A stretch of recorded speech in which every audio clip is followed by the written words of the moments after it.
Bienvenue sur Fil Horizon, le rendez-vous des personnes qui aspirent à se libérer et ouvrir leur horizon. Aujourd'hui, je viens vous partager un mini podcast qui ressemblerait à un bilan de parcours. Il ne sera pas très long car il s'agit ici de résumer ce que je retiens de notre parcours initiatique à mon compagnon et moi. Au démarrage de ce parcours, j'ai vécu une expérience d'éveil spirituel. Et donc, j'ai l'impression que tout ce parcours de plus de 2 ans m'a permis de pouvoir goûter pleinement à cette sagesse d'amour.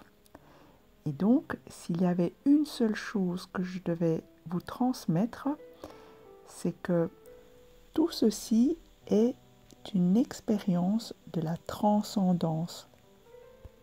Il n'est donc pas si simple de pouvoir l'expliquer à travers des mots sans se tromper ou sans être subjectif. Je dirais le plus sobrement du monde que la conscience et donc l'amour sont partout autour de nous et en nous. Donc la conscience n'est pas dans notre corps baigne dans la conscience et donc l'amour. Pour connaître cette expérience, je suis passée par un travail intérieur d'alignement et d'épuration. Ceci afin de recevoir, d'être en mesure de me laisser pénétrer par l'amour. Ce serait alors plus l'histoire d'une acceptation que d'une volonté.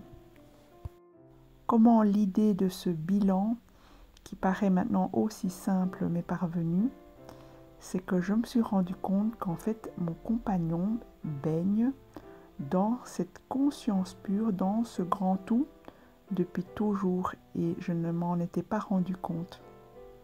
De façon plus triviale, on dit couramment dans ce parcours de flamme jumelle que l'autre est déjà au contact de l'amour inconditionnel.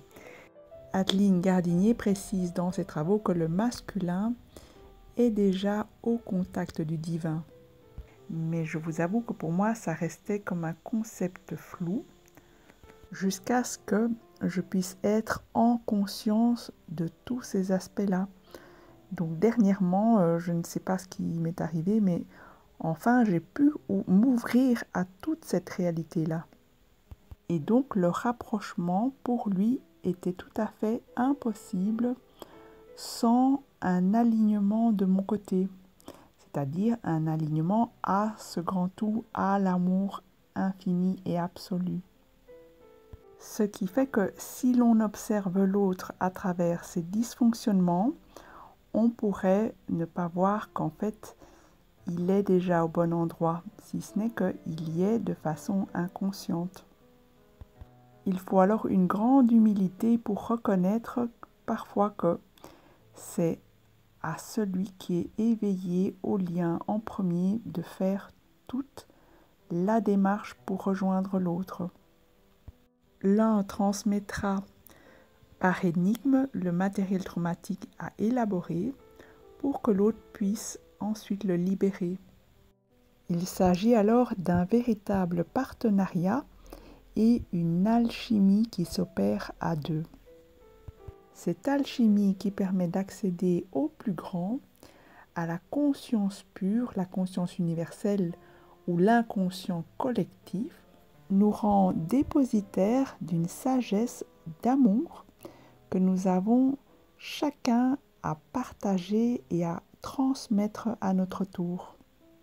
Un autre signe dans notre relation à mon compagnon et moi qui m'a permis de vous partager ce bilan, c'est que je ressens que nous vivons quelque chose de très vaste, de beaucoup plus vaste que nous.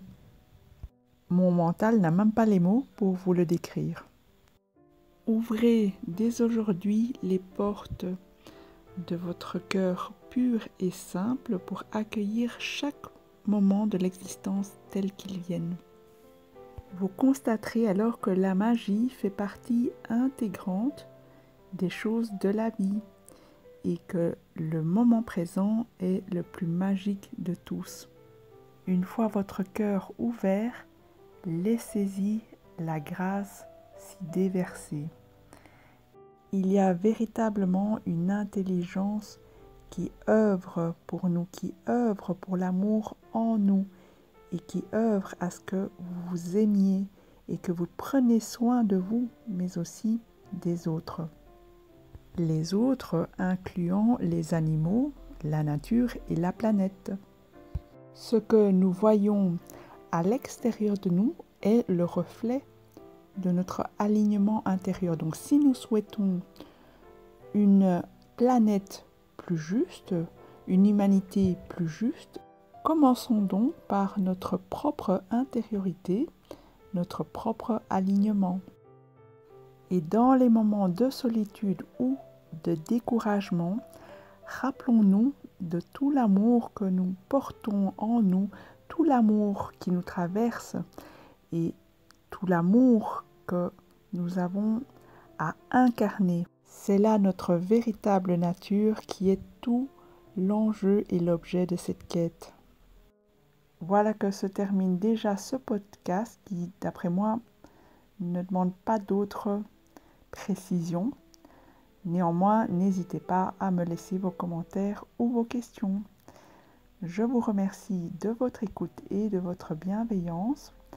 Merci également de liker ce podcast s'il vous a parlé, s'il vous a touché, et de vous abonner si vous appréciez les sujets de cette chaîne. Ensemble, prenons de la hauteur et ouvrons notre horizon. Au revoir et à très bientôt.